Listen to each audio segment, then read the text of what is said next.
All right, let's dive into a hidden health mystery that could be the real reason you're feeling so drained and unfocused. We're going to unlock the secret behind it right now. So, does this sound like you? You're just constantly tired. Your brain feels like it's in a fog, and it seems like you're catching every single cold that goes around?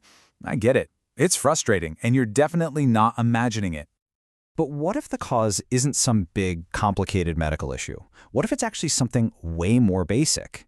The research we're exploring today points to a really delicate dance between two minerals your body absolutely has to have to function properly. And this brings us to what I like to call the seesaw's secret. It's all about the relationship between zinc and copper. Seriously, understanding this ratio is pretty much the key to getting your energy and your immune system back on track. Okay, so what's the science here? Well, zinc and copper are what scientists call biological antagonists. That's just a fancy way of saying they compete with each other. When they enter your body, they're basically in a race, fighting to get absorbed. The best way to picture this is literally like a seesaw. If you pile on the zinc, you're going to push the copper side down. And if your copper's high, it can shove your zinc levels down. The goal isn't just to have a lot of both, it's to keep that seesaw perfectly balanced. So what does balanced actually look like? Well, there's a magic number.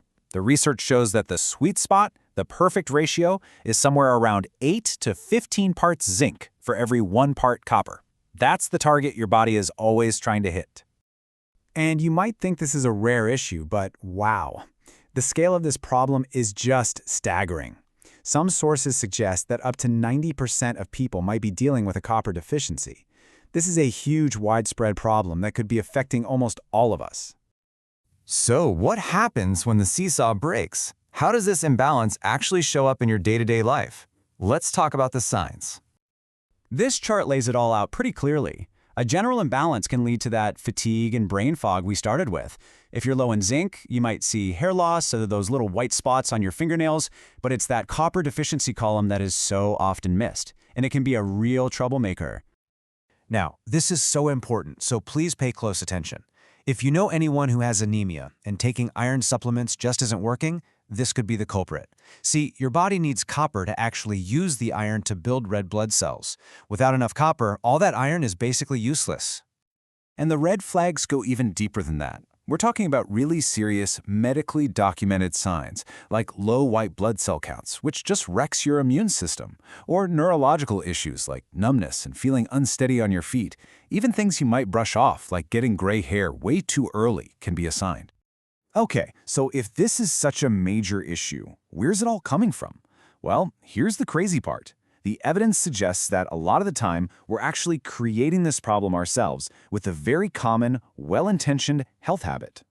Which, of course, leads to the big question: what is the #1 thing that causes this potentially dangerous copper deficiency? You guessed it. It's taking too much zinc. So many of us, especially during cold and flu season, start popping zinc to boost our immune system. But we have no idea we're accidentally crashing the other side of that seesaw. So how much is too much? Well, the data gives us a pretty clear warning sign.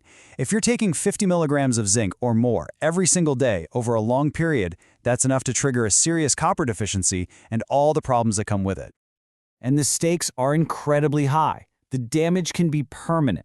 The source material highlights a terrifying case of a 76-year-old woman who developed irreversible nerve damage just from taking a standard over-the-counter zinc supplement. This is not something to take lightly.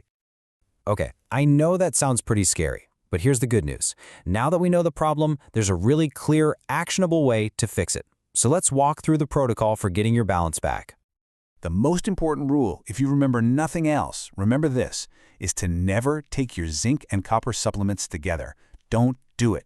Remember, they're competitors. If you take them at the same time, the zinc is almost always going to win that race for absorption, and you're just wasting your copper. So how do you do it the right way? The experts recommend a special timed approach. You start by taking only copper for 5 days straight. This lets you build up your copper levels without any competition. Then you take a 2-day break from everything. After that, you take only zinc for 3 days. By cycling like this, you give each mineral its own clear runway for absorption. It's a super effective way to rebalance your entire system. And that really brings us to the final question you should ask yourself. It's time to go look at your supplement shelf with a fresh pair of eyes. Are all those bottles working together for your health? Or are they secretly fighting a war inside your body? Understanding this one simple balance is the first step to making sure they're actually helping, not hurting.